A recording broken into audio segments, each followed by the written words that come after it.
നമസ്കാരം. സോഷ്യൽ മീഡിയയിൽ നിറയെ ദിവ്യ ശ്രീധർ, ക്രിസ് വേണുഗോപാൽ വിവാഹ വാർത്തയെക്കുറിച്ചാണ് ചർച്ചകൾ. പത്രമാറ്റ് എന്ന സീരിയൽ അഭിനയിക്കുന്നതിനിടെ പരിചയത്തിലായ താരങ്ങൾ വീട്ടുകാരുടെ സമ്മതത്തോടുകൂടിയാണ് വിവാഹിതരാകുന്നത്. എന്നാൽ വിവാഹത്തിന് പിന്നാലെ വ്യാപകമായ രീതിയിലുള്ള വിമർശനങ്ങളാണ് ഇരുവർക്കും നേരിടേണ്ടി വന്നത്. ആദ്യ വിവാഹത്തിൽ ദിവ്യയ്ക്ക് 2 മക്കളുണ്ട്. ഗുരുവായൂർ ക്ഷേത്രത്തിൽ വെച്ച് ദിവ്യയുടെ 2 മക്കളുടെയും സാക്ഷിയാക്കിയാണ് വിവാഹം നടന്നത്. മക്കളുടെ സമ്മതത്തോടെ വിവാഹം നടക്കുന്നതിൽ സന്തോഷമുണ്ടെന്ന് ദിവ്യയും ക്രിസും പറഞ്ഞിരുന്നു. ഇരുവരുടെയും വിവാഹ ചിത്രങ്ങളും വീഡിയോകളും സോഷ്യൽ മീഡിയയിൽ വൈറലായിരുന്നു. തന്റെ ആദ്യ വിവാഹത്തെക്കുറിച്ച് പല അഭിമുഖങ്ങളിലും ദിവ്യ തുറന്നു പറഞ്ഞിട്ടുണ്ട്. പത്രമാറ്റ് പരമ്പരയിൽ ഒന്നിച്ചുണ്ടായിരുന്നുവെങ്കിലും ആ സമയത്ത് പ്രണയത്തിലായിരുന്നില്ല ഞങ്ങളെന്ന് ഇരുവരും പറഞ്ഞിരുന്നു. ദിവ്യയെ വിമർശിച്ചുകൊണ്ടായിരുന്നു കൂടുതൽ കമന്റുകളും വരുന്നത്. ഇരുവരുടെയും വിവാഹ ജീവിതം അധികനാൾ നീണ്ടു നിൽക്കില്ലെന്ന് പറഞ്ഞ് ചിലർ അഭിപ്രായപ്പെട്ടിരുന്നു. പണത്തിനു വേണ്ടി സ്വന്തം അച്ഛന്റെ പ്രായമുള്ള ആളെ വിവാഹം ചെയ്തു എന്നായിരുന്നു ആരോപണം.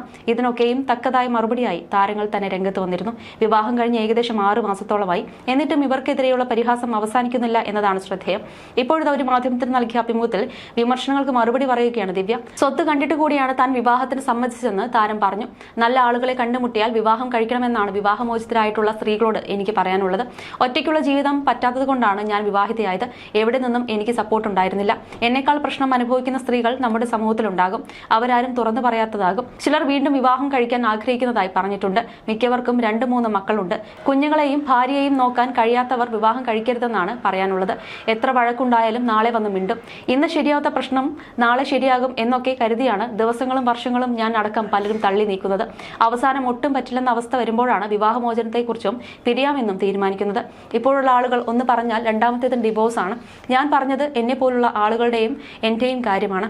ഞാൻ അനുഭവിച്ചതുപോലെ പങ്കാളിയുടെ അടിയും കുത്തും കൊണ്ട് അടിമയെപ്പോലെ കഴിയുന്നവർ ഇപ്പോഴുമുണ്ട്. പറ്റില്ലെന്ന് തോന്നിയാൽ വിട്ടേക്കുക, എന്നിട്ട് ഒറ്റയ്ക്ക് ജീവിക്കുക. അതും പറ്റുന്നില്ലെങ്കിൽ നല്ലൊരു പാർട്ണറെ കണ്ടെത്തുക. അതൊന്നും ഒരു തെറ്റല്ല. മക്കൾ വിവാഹം കഴിക്കാൻ പ്രായമായവരാണെന്ന് ചിന്തിക്കേണ്ടതില്ല. ഒരു സമയം കഴിയുമ്പോൾ അവർ അവരുടെ കാര്യം നോക്കി പോകും. കെട്ടിക്കാൻ പ്രായമുള്ള മോളില്ലേ എന്നായിരുന്നു എനിക്ക് വന്ന വിമർശനം. അതിനെന്താണ് കുഴപ്പം? മക്കൾ ഉള്ളവർ വിവാഹം കഴിക്കുന്നത് തെറ്റാണോ? അവർക്ക് നല്ലൊരു വസ്ത്രം ധരിക്കാൻ അവകാശമില്ലെന്നാണോ? സ്ത്രീകൾ 2ാം വിവാഹത്തിലേക്ക് പോകുമ്പോൾ അവർക്ക് മെയിൻ സാമ്പത്തികം തന്നെയാണ്. എനിക്ക് സാമ്പത്തികം ഒന്നും ഉണ്ടായിരുന്നില്ല. എന്നെ സപ്പോർട്ട് ചെയ്യാൻ ആളും ഉണ്ടായിരുന്നില്ല. കടം വാങ്ങിയവർ പോലും പിന്നീട് വേറെ രീതിയിലാണ് എന്നോട് സംസാരിച്ചത്. ഞാൻ കല്യാണം കഴിച്ചപ്പോൾ കേട്ട കമന്റ് കിളവന്റെ പണം കണ്ട് കെട്ടിയതാണെന്നാണ്. ശരിയാണ്, കുറച്ചൊക്കെ അതും കാരണമായിട്ടുണ്ട്. പക്ഷെ എനിക്ക് ഇത് വേണം എന്നൊന്നും പറഞ്ഞ് വാശി പിടിച്ച് ഏട്ടനെ കൊണ്ട് ഒന്നും വാങ്ങിപ്പിച്ചിട്ടില്ല. പിന്നെ വലിയൊരു വീടുണ്ടെന്ന് കരുതി ആർക്കും സുഖമായി ജീവിക്കാൻ കഴിയില്ല. പണിയെടുത്താലേ പറ്റൂ, അല്ലാതെ ഡിപ്പോസിറ്റ് ഒന്നുമില്ല. വീടുണ്ട്, കണ്ണൂരിൽ കുറച്ച് സ്ഥലമുണ്ട്, 2-3 വണ്ടികളുമുണ്ട്. അതുകൊണ്ട് സ്വത്ത് കണ്ടിട്ട് കെട്ടിയെന്ന് പറയാൻ പറ്റില്ല. സ്വത്തുണ്ടെങ്കിലും പണിയെടുത്താലേ ജീവിക്കാൻ പറ്റൂ. ഏട്ടന്റെ അച്ഛന്റെ വിയർപ്പാണ് ഞങ്ങൾ താമസിക്കുന്ന വീടെന്നും ദിവ്യ പറഞ്ഞു.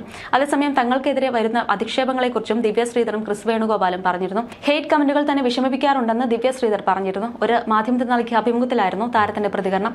എത്രയൊക്കെ കൺട്രോൾ ചെയ്യാൻ ശ്രമിച്ചാലും എനിക്ക് വിഷമം തന്നെയാണ്. എന്റെ മനസ്സ് കല്ലുകൊണ്ടുണ്ടാക്കിയതല്ല. ഇപ്പോഴും നല്ല ഡ്രസ്സിൽ തന്നെയാണ് പോകാറ്. യൂട്യൂബേഴ്സ് മോശം രീതിയിൽ വീഡിയോ എടുക്കുന്നത് നമ്മൾ പോലും അറിയുന്നില്ല. ബ്ലൗസ് ലൂസായാൽ വലിച്ചിടുമ്പോൾ മുമ്പിൽ ക്യാമറയുള്ളത് ശ്രദ്ധിക്കില്ല. വളരെ മോശം കമന്റുകളാണ് ഇതിന് വരാറെന്നും ദിവ്യ പറയുന്നു. കെട്ടിച്ചു വിടാൻ പ്രായമുള്ള മകളുണ്ട്, അടങ്ങി ഒതുങ്ങി നടന്നുകൂടെ എന്ന് കമന്റുകൾ വരുന്നു. ഞാൻ എന്തെങ്കിലും മോശമായി ചെയ്യുന്നുണ്ടോ? ഈ കമന്റ് ഇടുന്ന സ്ത്രീകൾ ആരെന്ന് എനിക്കറിയില്ല. അവരുദ്ദേശിച്ച ആളെയാണോ ഞാൻ കല്യാണം കഴിച്ചതെന്നും അറിയില്ല. ഞാനാണ് അവരുടെ പ്രശ്നം. പത്തനംതിട്ടയിൽ അഭിനയിച്ചപ്പോൾ ഇദ്ദേഹത്തോട് ബഹുമാനവും ഇഷ്ടവും ഉണ്ടായിരുന്നു. ഇവളെ പോലെ ഒന്നിനെ കെട്ടിയപ്പോൾ അതും ഇല്ലാതെയായെന്ന് കമന്റ് വന്നു. ക്രിസിനെ അവർ ആഗ്രഹിച്ചിരുന്നു. എന്തിനാണ് ഈ വെറുപ്പെന്ന് തനിക്ക് മനസ്സിലാകുന്നില്ലെന്നും ദിവ്യ ശ്രീധർ പറഞ്ഞു. ഇവരുടെ പിറകെ പോകുകയാണെങ്കിൽ അതിന് സമയം ഉണ്ടാകും. പല ആൾക്കാർക്കും എന്റെ നമ്പർ ഞാൻ അയച്ചിട്ടുണ്ട്. പ്ലീസ് കോൾ എന്ന് പറഞ്ഞാണ് അയച്ചു കൊടുത്തത്. അവരുടെ കൺസേൺ എനിക്ക് സെക്ഷൽ കാപ്പബിലിറ്റി ഉണ്ടോ എന്നാണ്. അത് ദിവ്യയോട് ചോദിച്ചാലേ അറിയൂ. അവർക്കറിയില്ല. കാരണം എന്റെ പാർട്ട്ണറായ അവൾക്കറിയാം. ഇവൻ കൊള്ളില്ലെന്ന് പുള്ളിക്കാരി നാളെ കമന്റ് ഇട്ടാൽ ഞാൻ ആശങ്കപ്പെടണം. പക്ഷെ എന്നെ കണ്ടിട്ട് പോലും ഇല്ലാത്തവർ ഇങ്ങനെ ചോദിച്ചാൽ എന്താണ് പറയാ? ഇവർക്കൊക്കെ ഭ്രാന്താണെന്നേ ഞാൻ പറയും എന്നും ക്രിസ് വേണുഗോപാൽ വ്യക്തമാക്കി. കുറെ ആളുകൾ ഫ്രസ്ട്രേറ്റഡ് ആണ്. സെലിബ്രിറ്റീസിനെ അവർ ടോയ്സിനെ പോലെയാണ് കാണുന്നത്. ഞങ്ങളും മനുഷ്യരാണ്. മോശം രീതിയിൽ വീഡിയോസ് പ്രചരിക്കുന്ന ഓൺലൈൻ ചാനലുകൾ ഉണ്ടെന്നും ക്രിസ് വേണുഗോപാൽ പറയുന്നു. മോശം കമന്റ് ഇടുന്നവർക്ക് വീട്ടിൽ നല്ലൊരു കുടുംബമില്ലെന്നും ക്രിസ് വേണുഗോപാൽ വിമർശിച്ചു. അതേസമയം ക്രിസിനോടുള്ള മാധ്യമപ്രവർത്തകരുടെ ചോദ്യങ്ങൾക്ക് അദ്ദേഹം പറഞ്ഞ മറുപടികൾ ഏറെ വൈറലായിരുന്നു. ആരാധകർ ഏറെയുള്ള ഏറ്റവും ബോൾഡായ സ്ത്രീയാണ് ദിവ്യ. തന്റെ മക്കളെ ഉപേക്ഷിച്ചു പോകാൻ ആകാത്തത് കൊണ്ടാണ് തന്നെ മക്കൾക്ക് വേണ്ടിയാണ് ദിവ്യ ജീവിച്ചത്. ഭർത്താവില്ലാതെ 2 കുഞ്ഞുമക്കളെയും കൊണ്ട് ഈ സമൂഹത്തിൽ ആരുടെയും പിന്തുണ ഇല്ലാതെ ജീവിച്ചാൽ ഉണ്ടായേക്കാവുന്ന എല്ലാ പ്രതിസന്ധികളെയും ദിവ്യ എന്ന സ്ത്രീ അതിജീവിച്ചിരുന്നു. തനിക്ക് വലിയ രീതിയിലുള്ള വിദ്യാഭ്യാസം ഉണ്ടായിരുന്നില്ല. ചെറിയ പ്രായത്തിൽ പക്വത എത്തും മുൻപേ വിവാഹം നടക്കുന്നു. അത് നിയമപരമായി അല്ലാതെയുള്ള വിവാഹവും പിന്നാലെ മകൾക്ക് ജന്മം നൽകുന്ന ഒരു സ്ത്രീ. ദിവ്യയുടെ മകളുടെ പ്രായത്തിൽ അവരുടെ വിവാഹം കഴിഞ്ഞിരുന്നു. പിന്നാലെ അമ്മയായി. താൻ ഇഷ്ടപ്പെട്ട ആളോട് ഒപ്പം ജീവിതം സ്വപ്നം കണ്ടു ചെന്ന ദിവ്യയ്ക്ക് പക്ഷേ സ്വപ്നങ്ങളല്ല യാഥാർത്ഥ്യം സത്യമെന്ന് തിരിച്ചറിയേണ്ടി വന്നു. പിന്നീട് കണ്ണൂർ എന്ന കൊച്ചു ഗ്രാമത്തിൽ നിന്നും ആരുടെയും പിന്തുണയില്ലാതെ ജീവിതം സിറ്റിയിലേക്ക് പറിച്ചു നടന്നു. തനിക്ക് ആ ജീവിതത്തിൽ നിന്നും 2 മക്കളെ അല്ലാതെ ഒന്നും നേടാനാകില്ലെന്ന് മനസ്സിലാക്കിയ ദിവ്യ കുറെ കാലം ബ്യൂട്ടീഷ്യനായി ജോലി നോക്കിയിട്ടുണ്ട്. ഇപ്പോൾ ക്രിസിന്റെ ജീവിതത്തിലേക്ക് എത്തിയതോടെ ദിവ്യ സ്വപ്നം കാണാത്ത ഒരു ജീവിതമാണ് താരത്തിന് ലഭിച്ചത്. മുൻ പങ്കാളിയുടെ ഉപദ്രവം അത്രത്തോളം അനുഭവിച്ച സ്ത്രീയാണ് ദിവ്യ എന്ന് അവരെ അടുത്തറിയാവുന്നവർ അറിയാം. സംശയരോഗം ദിവ്യയോടുള്ള പക കൂടാൻ കാരണമായി. എന്നാൽ ക്രിസിന്റെ ജീവിതത്തിൽ വന്നതോടെ സന്തുഷ്ടമായ ഒരു കുടുംബജീവിതം ആസ്വദിക്കുകയാണ് താരം. ഈ സ്നേഹം എന്നും നിലനിൽക്കട്ടെ എന്നാണ് ദിവ്യയ്ക്കും ക്രിസിനും ആശംസകൾ നേർന്നുകൊണ്ട് ആരാധകർ കുറിക്കുന്നത്. ക്രിസ് വേണുഗോപാലിന്റെയും ദിവ്യയുടെയും പ്രായവുമായി ബന്ധപ്പെട്ടായിരുന്നു കൂടുതൽ വിമർശനങ്ങളും വന്നത്. ക്രിസ് വേണുഗോപാലിന്റെ വെള്ള നിറത്തിലുള്ള താടി കണ്ട് അദ്ദേഹത്തിന് 60 വയസ്സ് പ്രായമുണ്ടെന്ന് വരെ സോഷ്യൽ മീഡിയയിൽ പോസ്റ്റുകൾ വന്നു. ക്രിസ് വേണുഗോപാലിന്റെ ആദ്യ ഭാര്യ ഇപ്പോഴും സോഷ്യൽ മീഡിയ അക്കൗണ്ടുകളിൽ തന്റെ പേരിൽ നിന്ന് ക്രിസിന്റെ പേര് ഒഴിവാക്കിയിട്ടില്ലെന്നും ക്രിസ് അവരെ വഞ്ചിച്ചുവെന്നും കഥകൾ പ്രചരിച്ചു. ഇതിനെല്ലാം മറുപടിയുമായി ഇരുവരും രംഗത്തെത്തുകയും ചെയ്തിരുന്നു. തന്റെ ആദ്യ വിവാഹത്തെക്കുറിച്ചും ക്രിസ് തുറന്നു പറഞ്ഞിരുന്നു. സ്വാതന്ത്ര്യമില്ലാത്ത ആ വിവാഹബന്ധത്തിൽ നിന്ന് വളരെ ബുദ്ധിമുട്ടിയാണ് പുറത്തു വന്നതെന്നും വിവാഹമോചനം കഴിഞ്ഞ് 4 വർഷത്തിനു ശേഷമാണ് ദിവ്യ വിവാഹം ചെയ്തതെന്നും ക്രിസ് ഒരു അഭിമുഖത്തിൽ വ്യക്തമാക്കി. എന്റെ കുടുംബത്തോടൊപ്പം ഞാൻ നിൽക്കാൻ പാടില്ല എന്ന് പറയുന്ന ഒരു വിവാഹബന്ധമായിരുന്നു എനിക്ക് ആദ്യം ഉണ്ടായിരുന്നത്. എനിക്കത് അംഗീകരിക്കാൻ പറ്റില്ല. കാരണം എന്റെ മാതാപിതാക്കളെ എനിക്ക് നോക്കിയേ പറ്റൂ. വീട്ടിൽ ആരും വരാൻ പാടില്ല, ഫോൺ ചെയ്യാൻ പാടില്ല, പുറത്തു പോകാൻ പാടില്ല എന്നൊക്കെയായിരുന്നു നിബന്ധനകൾ. ഇതോടെ ഞാനൊരു വളർത്തുമൃഗത്തെ പോലെയായി. ക്ലാസ്സിനകത്ത് അടച്ചിട്ട് വളർത്തുന്ന ഒരു ചിലന്തിയല്ല ഞാൻ, മനുഷ്യനാണ്. ഒരുപാട് സങ്കടത്തോടെയാണ് 6 വർഷം മുമ്പ് അവിടെ നിന്ന് തിരിച്ചു വരുന്നത്. 2019 വിവാഹമോചനത്തിന് കേസ് കൊടുത്തു. 2022 വിധിയായത്.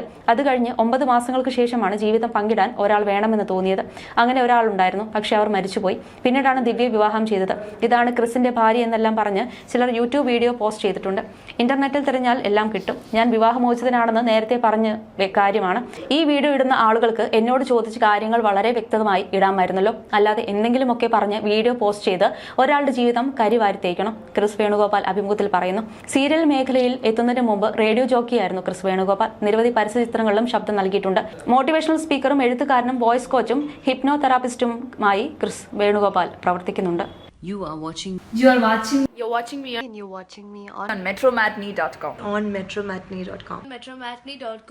metromatney.com. Subscribe for more videos. Subscribe for more videos. Subscribe here for more videos. Subscribe now. Thank you.